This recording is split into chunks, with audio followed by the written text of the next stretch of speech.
Hi, this is Emily of Beauties and Headcanons. Thanks for listening to the following broadcast on Public House Media. This is Ryan Pierce, host of Completely Serious here on Public House Media. Thanks for listening to the following broadcast on Public House Media. Once you're done with this episode, I hope you'll come check out my show, Completely Serious, where we talk about sports and have fun with great guests. Don't forget to subscribe on iTunes so you'll never miss an episode of Completely Serious. Thanks again for checking out the following broadcast on Public House Media.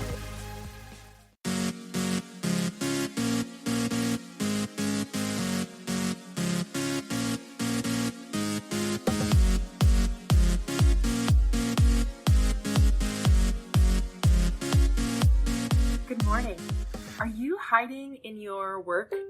Are you stuck in a place where you are unpassionate about what you're doing in life? Are you stuck in an area where you're not living your passion? Good questions, right? Especially at the beginning of the year, especially when we're all working on finding what we love in life and what we're trying to make New Year's resolutions and moving forward with things. Good morning, Tiffany. Welcome to Public House Media. Welcome to Choose to Rise. My name is Kim Meyer. I am here with you this morning, and we're going to talk to you this morning about 5 ways to find your passion. Figuring out what you love in life and then going forward and living with it. So there's a statistic out there that says 75% of the United States population, according to Reuters, is hiding some part of their life in their work. They are not fulfilled by what they're doing in their day job. They are not loving what they do and going to work and hiding who they really are. They're living out somebody else's dream. They're living out the career path that they thought they wanted to do, but yet they're not really doing the justice to their life. They're just going to work and going through the motions. This morning, I'm going to talk to you about finding your passions, about living out that life, and then, figuring out what you're good at, what other people think you're good at, and then going forth and doing that. But I also want to warn you that interest doesn't necessarily mean success in something. So you have to really know that it's a part of you, that it's who you're meant to be, and then going forth and doing it. So 5 things that you can do this morning to figure out your passion, figure out what you love, and then go forward and live with life that way. Number 1 is pay attention to each moment of your life. Living in autopilot is an easy way to feel like you're missing out on something.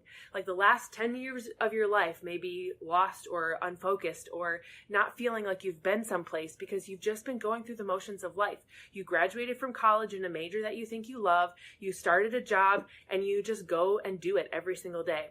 You've been there.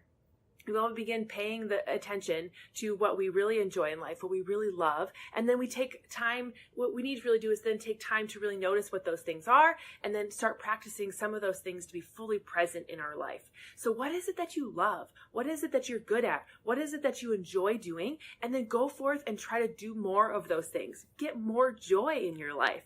The second thing you can do is pay attention to how you feel when you're in those moments. In order to really find your passion and discover what you truly love, you have to let yourself feel things. You have to let yourself know what feels good and what feels bad. You have to know what is going to really fill your cup. If you're doing things on a regular basis that are just to earn a paycheck, to be a part of something that you thought was going to be amazing, don't do that anymore. Find something else. Do something that fills your cup. We spend 8 hours a day, 5 days a week doing in life. More of our time in our life is spent working than it is doing anything else in our world. So what is it that you can do that is going to help you feel passionate, help use the skills and the abilities that God gave you, and go forward and make a huge impact on this world? If you're just going through the motions and not feeling fulfilled, why do it? It's not fun. So enjoy the excitement, enjoy the joy, be a part of it, appreciate what your life is about. The third thing that you can do is put yourself first. That's not a selfish thing to do. That's not something that is going to, break the bank if you are always doing for others. I completely love a servant heart. I live with a servant heart. I always want to do good for others. But I have to also think and remember that my cup needs to be filled before I can pour into others. Stop thinking about other people all the time. Seriously, this will screw your ability to find your own passion if you're always searching for somebody else to get their own. Key words are being here are your passion. It's not about anyone else. It's not about what anyone else thinks. It's not what anyone else thinks you should do. We live in a crab mindset type of world. If you've ever looked at a bucket of crabs, which I live in Iowa, so I can honestly say I haven't seen this very often. However, if you look at a bucket of crabs, one of them tries to climb out, and what do the rest of them do? They start pulling them back down. And you can see this in regular life too. I know lots of friends or family members recently who have decided, I'm not really excited about my job. I want to go do this. And people instantly say, oh, you can't do that. That's a job. You need to have a job. You need to have this. You need to do this. You need to do that. And they're not fulfilled in it. They're just not loving life, and they're not going to be a happy person, and then the rest of their life is going to get impacted. And so you have to be able to weigh the pros and cons. Yes, you need to have an income in your life, but you also need to be able to get active and go forward in the things that you love doing. So maybe it's a gradual shift. Maybe it's something that you start doing a hobby that you start increasing, and then you start being someplace you're able to go. Maybe it's continuing a job search for something that you really enjoy while you're already doing something that you're doing. It's all up to you and how you put yourself first. Get some self-care in, get some personal development in, go find doing the things that you love, taking time for yourself during the week to really fill your cup so that you can go fill the cup of others around you. Take pride in who you are. The fourth thing that you can do is take pride in your unique skills and accomplishments. Take time to date yourself. Doesn't that sound a little funny? But get to know who you really are. Apart from reaching the goals that you've set for yourself and executing an action plan, get to know yourself as if you were falling in love with yourself again. Get to know yourself in a way that you understand what makes you tick. Get familiar with yourself and get accomplished in an area of what your unique skills are. God has made us all unique individuals. God has put us all here on this earth for a specific purpose. And we oftentimes get stuck in a rut of what other people think we should do, what other people think is our destiny, what other people want us to do, and we try to live up to that person's standards. Maybe it's a parent, maybe it's a spouse, maybe it's a best friend, maybe it's something that, society or a teacher has put in your head that says, you're good at this, you should go do that. But maybe you don't have a passion for that in your heart. Maybe that's not something, maybe there's other good things that you're good at in your life. And so you can go forward and do that instead. I think my husband's a good example of this. He, when he first graduated high school, he wanted to be a teacher, but then his friends kind of convinced him, hey, go do this instead. So he went to he went to Hawkeye, got a 2-year degree in machine shop. I don't know what it's exactly called, tool and die something, which is a good career by no means. It's a good thing to do. Everyone needs to be put together to make the world work. It just wasn't in his heart.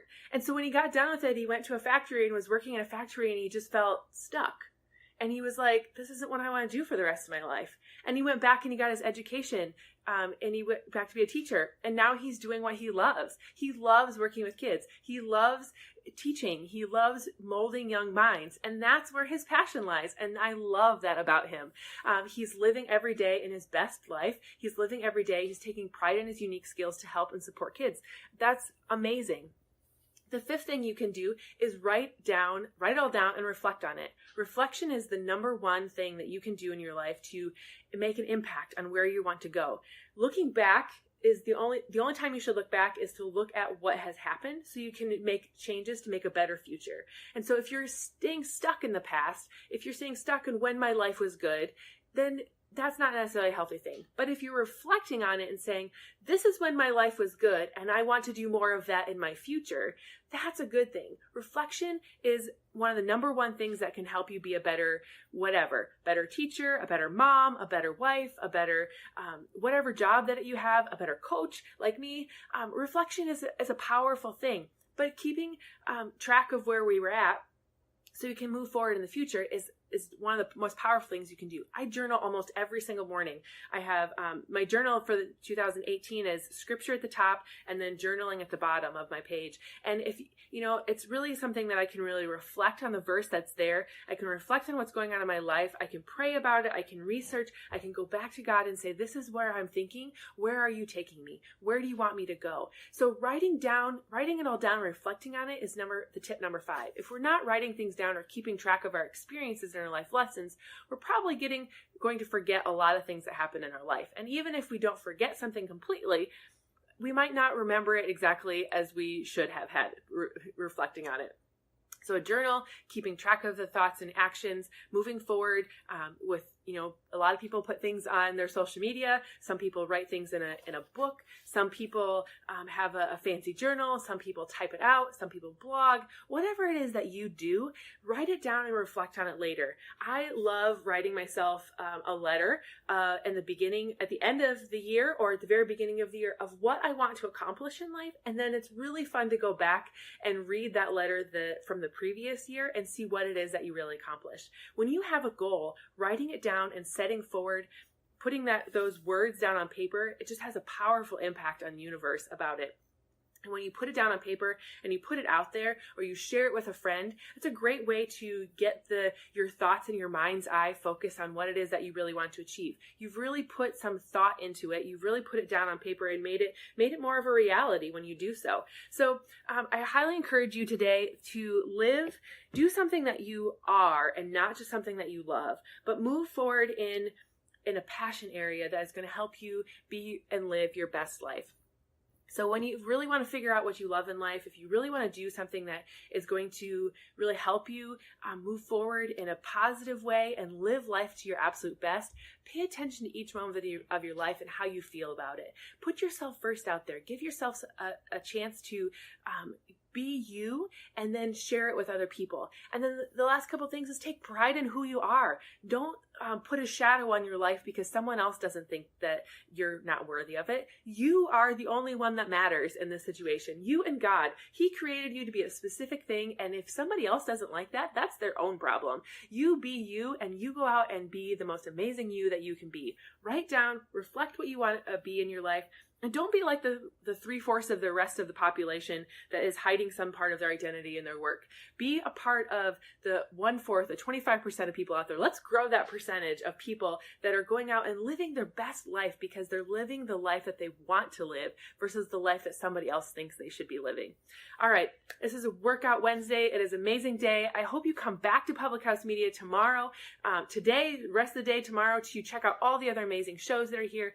If you are listening on the podcast, thank you for subscribing. Tell a friend about it. One thing I'd love for you to do today is to send this podcast to somebody else, to tag somebody, share this on your page maybe, get other people to come to Public House Media to check out all of the amazing shows that are here, not specifically just mine, but I will be here again on Friday on Public House Media. Tomorrow I'll be on my own page, Choose to Rise, talking to you about something amazing there as well. And I hope you all have a wonderful Wednesday. It is January 3rd, back to work day for most people in my area. Maybe you're already back to work, but I hope you have a great day and that you live life to your very best today and choose to rise to be who you want to be and who God's made you to be versus what somebody else thinks is amazing. All right, have a great one. Talk to you later. Bye.